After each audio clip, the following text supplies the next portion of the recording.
Hello friends, I'm going to show you how to revert back to the old classic editor on WordPress 5 and later on. How you can see, I have the new editor from WordPress.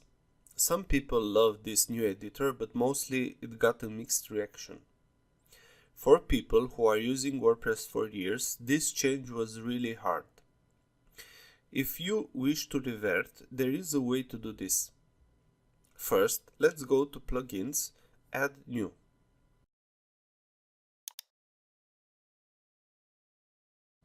Here, let's search for Classic Editor.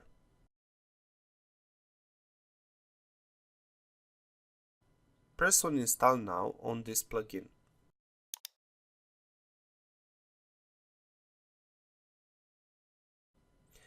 After the install, press on Activate.